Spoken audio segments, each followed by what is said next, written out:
Hi friends, welcome to Siri Physical Science classes. Today our topic is Physical Science Methodology Unit 2 Part 2 విజ్ఞాన శాస్త్ర ఆవిర్భావం అభివృద్ధి మరియు చరిత్ర. సో అసలు విజ్ఞాన శాస్త్రం చరిత్ర అనేది ఎలా అభివృద్ధి జరిగింది అనేది మనం ఈ వీడియోలో కంప్లీట్గా తెలుసుకుంటాము. అది సమాజానికి ఎలా రిలేటెడ్ అయ్యింది, అన్ని రంగాలకి ఎలా రిలేటెడ్ అయ్యింది, ఎలా సంబంధాన్ని కొనసాగిస్తుంది అనేది కూడా మనం తెలుసుకోవడం జరుగుతుంది. అసలు విజ్ఞాన శాస్త్రం అభివృద్ధి అనేది మానవ నాగరికత కంటే ముందు హోమోసెఫియన్లు వారి యొక్క ఉనికిని కాపాడుకోవడానికి జీవించడం కోసం కొన్ని చేతి పనులకు సంబంధించిన ప్రాథమిక సూత్రాలను కనుక్కోవడం జరిగింది. అంటే మానవ నాగరికత కంటే ముందు ఉన్న వాళ్ళు కూడా వాళ్ళు బతకడం కోసం కొన్ని చేతి పనులు, ఎలా కొన్ని సూత్రాలను కనుగొన్నారు కదా. చేతి పనులు చేయాలి అంటే వాళ్ళంతటా వాళ్ళు ఫార్మింగ్ చేసుకోవడం, ఇవన్నీ ప్రాచీన శిలాయుగ కాలానికి చెందినటువంటి పురాతన నియాండర్థల్ మానవుడు ఆహారం కోసం జంతువులను వేటాడటానికి రాతితో ఆయుధాలు తయారు చేయడం, వాటిని ఉపయోగించడం నేర్చుకున్నాడు. మన యాన్సెస్టర్స్ మనం చదువుకున్నాం కదా, ఈ రాళ్లతో నిప్పును కనిపెట్టారు. ఇదంతా కూడా నియాండర్థల్ మానవుడు ఆహారం కోసం రూపొందించినటువంటి సూత్రాలు, కొత్త కొత్త అభివృద్ధి అనేది చేయడం జరిగింది వాళ్ళు. దాని తర్వాత విజ్ఞాన శాస్త్రం అనేది మానవుడు ఆవిర్భవించినప్పటి నుంచి క్రీస్తుపూర్వం 4000 సంవత్సరాల వరకు మధ్య ఉన్న కాలంలో మనం విజ్ఞాన శాస్త్ర అభివృద్ధిని వివరించలేం. ఎందుకంటే అప్పుడు అభివృద్ధి అనేది మెసపటోనియా, ఈజిప్ట్ కాకుండా మిగతా ప్రాంతాల్లో జరుగుండొచ్చు.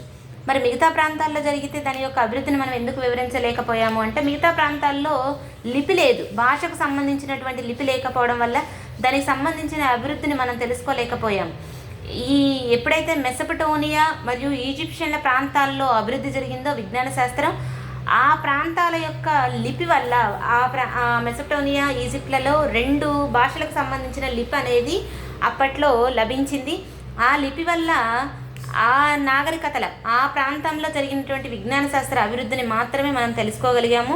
అలాగే చైనా మరియు భారత్కు సంబంధించి కూడా 2 లిపిలు ఉన్న భాషలు ఉన్నాయని చెప్పేసి అప్పట్లో చారిత్రకారులు చెప్పడం జరిగింది. సో ఈ విధంగా ఈ మెసపటోనియా, ఈజిప్షియన్లు, అలాగే చైనా మరియు భారత్లలో కొంత అభివృద్ధి జరిగింది. ఆ టైంలో జరిగింది అని ఎందుకు చెప్తున్నామంటే, లిపి ఉంది కాబట్టి తెలుసుకున్నాం ఆ సమాచారాన్ని. అంటే వాళ్ళు అప్పుడు ఏమేమి తెలుసుకోగలిగారు, కొన్ని భౌతిక దృగ్విషయాలు, అంటే కొన్ని నిర్ణీత క్రమంలో జరుగుతాయి. అంటే నిర్ణీత క్రమంలో అంటే ఉదయం అనేది 12 గంటలు ఉంటే రాత్రి అనేది 12 గంటలు ఉంటుంది. అంటే మనకి డే అండ్ నైట్ అనేవి మారుతూ ఉంటాయి. రోజులో ఒక పగలు ఒక రాత్రి ఉంటుంది. రోజుకి 24 గంటలు ఉంటాయి. సంవత్సరానికి 12 నెలలు ఉంటాయి. ఋతువులు మారుతూ ఉంటాయి.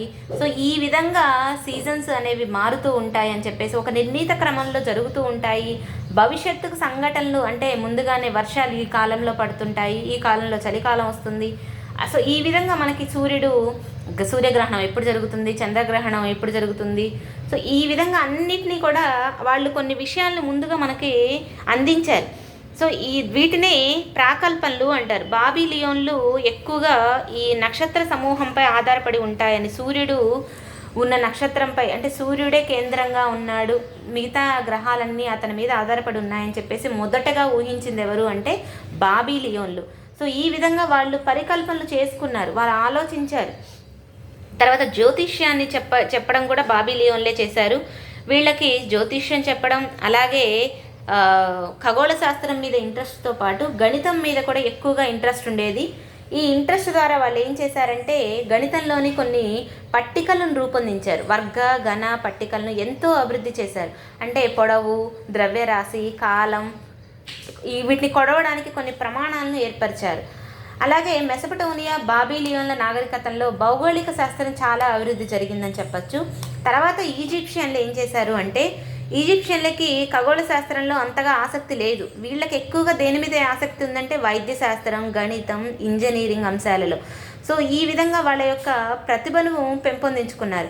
వాళ్ళు ఏం చేశారు, ఈజిప్షియన్లు 365 రోజులకు సంబంధించినటువంటి మొట్టమొదటిగా క్యాలెండర్, 365 రోజులకు సంబంధించిన ఒక వార్షిక క్యాలెండర్ని మొదటగా ప్రతిపాదించింది ఎవరంటే ఈజిప్షియన్లు. అలాగే సౌర గడియారాలు, నీటి గడియారాలు తయారు చేసింది, ఇసుక గడియారాలు తయారు చేసింది కూడా వీళ్ళే.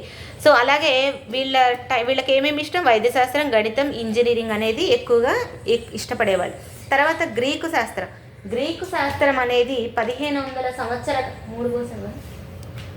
1500 సంవత్సర కాలంలో గ్రీకు దేశం, గ్రీస్ అంటాము దీన్ని, గ్రీస్ దేశంలో అభివృద్ధి చెందిన నాగరికత, విజ్ఞాన శాస్త్రాలు మానవ అభివృద్ధిలో సాధించిన అత్యుత్తమ స్వర్ణయుగంగా భావిస్తారు. అంటే ఆ 1500 సంవత్సర కాలంలో జరిగినటువంటి విజ్ఞాన శాస్త్ర అభివృద్ధి అనేది నాగరికతకు చాలా అత్యుత్తమ స్వర్ణయుగం అని చెప్పచ్చు. అంటే వీళ్ళు ఎక్కువగా ప్రకృతిని అర్థం చేసుకోగలిగారు.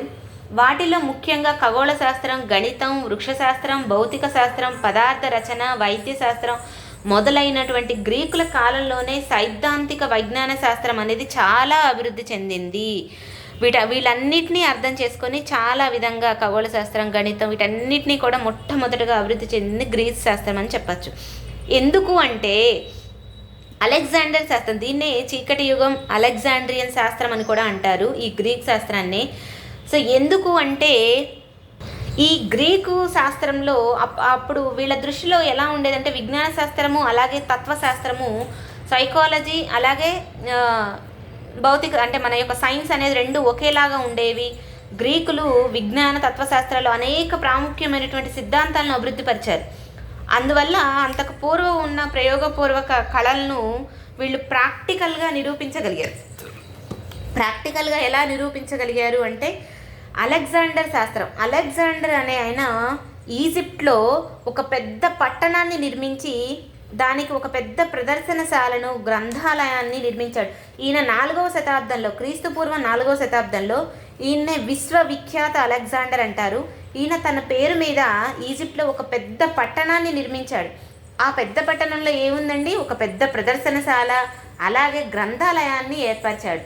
అలా ఏర్పరిచి దానిలో 300 నుంచి 400 సంవత్సరాల మధ్య కాలంలో జరిగినటువంటి ప్రపంచ విజ్ఞాన శాస్త్ర కేంద్రం మొత్తం ప్రయోగాల రూపంలో అన్నిటినీ వివరించడం జరిగింది. ఈ కాలంలోనే చాలామంది శాస్త్రవేత్తలు, థేల్సు, పైథాగరసు, హిపోక్రటీసు, అరిస్టాటిలు, యూక్లిడు, టాలమీ, ఆర్కిమెడిస్, డైన్స్ట్రాటస్, ఎరోస్తనీసు చాలామంది ఈ కాలంలోనే వాళ్ళ యొక్క ప్రతిపాదనలన్నింటినీ, సిద్ధాంతాలను అందించగలిగారు. అంటే ప్రయోగాల రూపంగా అలెగ్జాండర్ నిర్మించినటువంటి ఈజిప్ట్లోని ఒక పెద్ద ప్రదర్శనశాల, సో అందులో గ్రంథాలయం ఉంటుంది, అలాగే ప్రదర్శనశాల ఉంటుంది. ఆ ప్రదర్శనశాల వల్ల అందరూ ప్రయోగపూర్వకంగా వాళ్ళ యొక్క విజ్ఞాన శాస్త్ర జ్ఞానాన్ని అభివృద్ధి చేసుకున్నారు. కొన్ని ప్రయోగాల ద్వారా మనకి నిరూపించడం జరిగింది. సో అందుకే తర్వాత దాన్ని చీకటి యుగం అని ఎందుకు అన్నారు అంటే తర్వాత చాలామంది అదే దశాబ్దంలో ఎప్పుడైతే అలెగ్జాండర్ ఇంత విజ్ఞాన శాస్త్రాన్ని ఇంత గొప్పగా అభివృద్ధి చేశాడో, దానికోసం ఒక పట్టణం మొత్తాన్ని ఒక ప్రదర్శనశాలగా మార్చేశాడో, సో అంత డెవలప్మెంట్ని గ్రీకేతర అంటే గ్రీక్ కాకుండా వేరే వాళ్ళు ఉంటారు కదా, వాళ్ళందరూ దీన్ని ఓర్వలేక రోమన్ సామ్రాజ్యాన్ని నాశనం చేయడంతో పాటు గ్రీకు నాగరికత అంతమై యూరప్ అంతటా బౌద్ధిక కార్యకలాపాలు నిలిచిపోయాయి. ఈ ప్రయోగాలు వీళ్ళందరూ ఇవేదో చాతబడులు ఇవన్నీ చేస్తున్నారన్న ఆలోచనలతో వాళ్ళు ఏం చేశారు, ఇవన్నీ కాదు అసలు వాటన్నిటినీ నాశనం చేసేసి బౌద్ధిక కార్యకలాపాలన్నింటినీ నిలిచిపోయేలా చేసి, దీంతోపాటు ఆ కాలానికి చెందిన తాత్వికవేత్తలు, శాస్త్రవేత్తలు అందరినీ మృతి చెందడం వల్ల అప్పటి నాగరికత అనేది ఒక్కసారిగా పూర్తిగా నిలిచిపోవడం 600 సంవత్సరాలకు పైగా కొనసాగడం వల్ల ఆ యుగాన్ని చీకటి యుగం అని కూడా అంటారు. అలెగ్జాండర్ యుగాన్ని చీకటి యుగం అని కూడా ఎందుకంటారంటే అలెగ్జాండర్ యుగంలోనే సైన్స్ చాలా అభివృద్ధి చెందింది. అలాగే గ్రీకేతర మనుషులు ఈ రోమన్ సామ్రాజ్యాన్ని నాశనం చేయడం, గ్రీక్ సామ్రాజ్యాన్ని నాశనం చేయడం, అప్పుడు తత్వవేత్తలు అందరూ మరణించడం వల్ల ఒక 600 సంవత్సరాల వరకు ఎటువంటి డెవలప్మెంట్ అనేది జరగలేదు. ఏమీ విజ్ఞాన శాస్త్రం అనేది కంప్లీట్గా స్తంభించిపోవడం వల్ల దాన్నే చీకటి యుగం అని కూడా చెప్పడం జరిగింది. నెక్స్ట్, పాశ్చాత్య దేశాల్లో విజ్ఞాన శాస్త్ర అభివృద్ధి అనేది ఎలా జరిగింది? రాయల్ సొసైటీ స్థాపన అనేది ఎప్పుడు జరిగిందంటే 1760-1799 మధ్య royal institute of great Britain అనేది స్థాపన జరిగింది. న్యూటన్ ప్రిన్సిపియా మ్యాథమెటికా అంటే న్యూటన్ గారు రాసినటువంటి పుస్తకం, దాన్నే ప్రిన్సిపియా మ్యాథమెటికా అంటారు. తర్వాత హెచ్ఈ ఆర్మ్స్ట్రాంగ్ గారు అన్వేషణ పద్ధతి విజ్ఞాన శాస్త్ర బోధనలో ఒక నూతన ఒరవడిని తీసుకురావడం జరిగింది. హెచ్ఈ ఆర్మ్స్ట్రాంగ్ గారు హ్యూరిస్టిక్ ప్రాసెస్ అంటాం కదా, హ్యూరిస్టిక్ మెథడ్ మనం సైకాలజీలో కూడా చదువుకుంటాం. హ్యూరిస్టిక్ మెథడ్కు దానికి సంబంధించినటువంటి హెచ్ఈ ఆర్మ్స్ట్రాంగ్ గారు చేయడం జరిగింది. సర్ చార్లెస్ గ్రాంట్ గారు భారతదేశంలో నూతన విద్యా విధానాన్ని ప్రవేశపెట్టడం జరిగింది. అలాగే 1813లో చార్టర్ యాక్ట్, దీని ద్వారా భారత ప్రభుత్వం అధికారికంగా విద్యా బాధ్యతను చేపట్టింది. సో అసలు విద్యా బాధ్యతను భారత ప్రభుత్వం అధికారికంగా ఎప్పుడు చేపట్టిందండి? 1813 చార్టర్ యాక్ట్ అనే ద్వారా చేపట్టింది. లార్డ్ మెకాలే విజ్ఞాన శాస్త్రాలను ఆంగ్ల మాధ్యమంలో బోధించాలని చెప్పేసి ధన సదుపాయాన్ని కల్పించారు. ఎవరు? Lord Macaulay. తర్వాత 1959లో వృక్ష శాస్త్రం, రసాయన శాస్త్రం, భూగర్భ శాస్త్రాలు పాఠ్య ప్రణాళికలో ఈ విధంగా చేర్చబడ్డాయి. అదేవిధంగా మనకి కాలాలు ఋగ్వేదం, యజుర్వేదం, అథర్వణ వేదం, సామవేదం, ఈ వేదాల్లో కూడా చాలా విజ్ఞాన శాస్త్రం అనేది డెవలప్మెంట్ జరిగింది. నేను కొంచెం బ్రీఫ్గా చెప్తాను చూడండి. ఇందులో ఋగ్వేదంలో సూర్యుని సంవత్సర కాల పరిమితి 12 ఊచల చక్రంగా వివరించారు. ఏ కాలంలో అంటే ఋగ్వేద కాలంలో. అలాగే చరక సంహితలో మూత్రకోశ వ్యాధులు, చర్మ వ్యాధులు మొదలైన అనేక వ్యాధులకు సంబంధించి వ్యాధులకు నిర్ధారణ చేయడం, గుర్తించటం, వాటికి నయం చేసేటటువంటి రసాయనాలను వివరించటం, అనేక మూలకాల గురించి కూడా చరక సంహితలో వివరించడం జరిగింది. అలాగే భారతీయులు అనేక వైద్యపరమైనటువంటి మొక్కలు, వాటి యొక్క లక్షణాలను అధ్యయనం చేశారు. దాన్నే సుశ్రుత సంహిత అనే గ్రంథంలో శుక్లాలు, హెర్నియా, సిజేరియన్, ప్లాస్టిక్ సర్జరీ అనే అనేక సర్జికల్ పరికరాల గురించి రాయడం జరిగింది. భారతీయులు మెయిన్గా మన భారతీయులు విజ్ఞాన శాస్త్రంలోని డెవలప్మెంట్ అనేది చూడండి. సుశ్రుత సంహిత అనే గ్రంథంలో చాలా సర్జరీస్ యొక్క పరికరాల గురించి, వాటి యొక్క అధ్యయనం చేసి వాటి యొక్క లక్షణాలను గురించి చెప్పడం జరిగింది. తర్వాత ఋగ్వేదంలోనేమో సంవత్సరాలు, అలాగే చరక సంహితలో, సుశ్రుత సంహితలోనేమో హెర్నియా, సిజేరియన్, ప్లాస్టిక్ సర్జరీకి సంబంధించి సర్జికల్ పరికరాల గురించి రాశారు.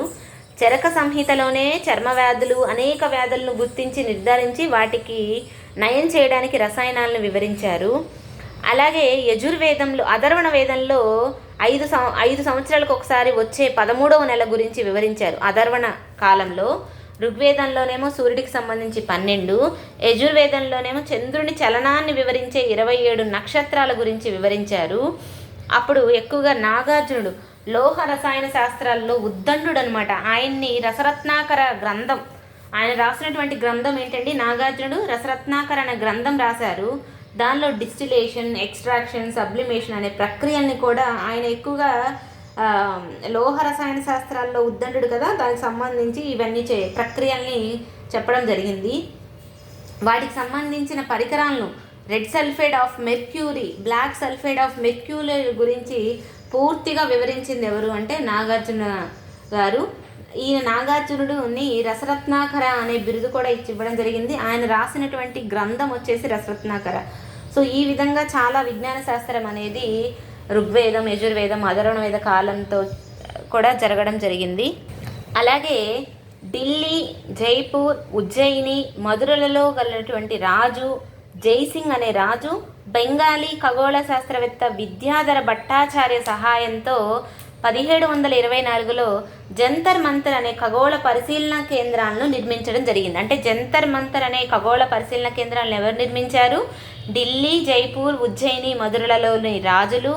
అలాగే జైసింగ్ బెంగాలీ ఖగోళ శాస్త్రవేత్త విద్యాధర భట్టాచార్య సహాయంతో 1724లో ఈ పరిశోధన కేంద్రాలను నిర్మించడం జరిగింది. ఈ విధంగా విజ్ఞాన శాస్త్రం అనేది చాలా డెవలప్మెంట్ అనేది జరగడం జరిగింది అన్ని యుగాలలో.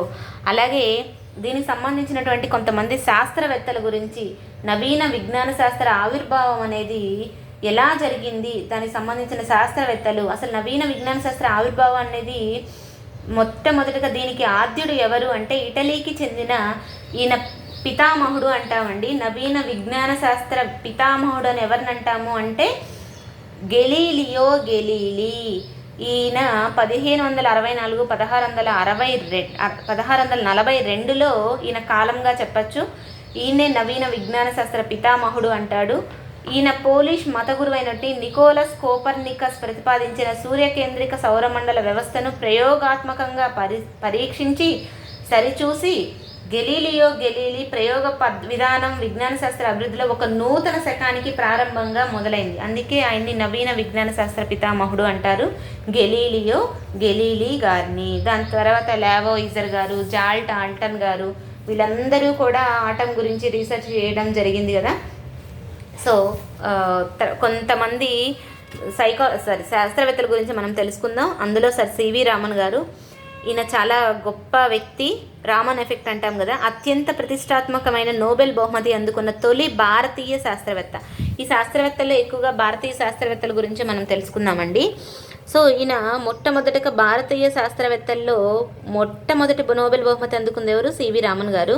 ఎందుకు అంటే రామన్ ఎఫెక్ట్, అంటే రామన్ ఎఫెక్ట్ ద్వారా అంటే అలాగే స్కై అనేది బ్లూ కలర్లో కనిపిస్తుంది, స్కాటరింగ్ ఆఫ్ లైట్ వల్ల జరిగింది, రిఫ్రాక్షన్ ఆఫ్ లైట్ వల్ల జరిగిందని చెప్పేసి మొట్టమొదటి రామన్ ఎఫెక్ట్ చెప్పింది ఎవరంటే సివి రామన్ గారు.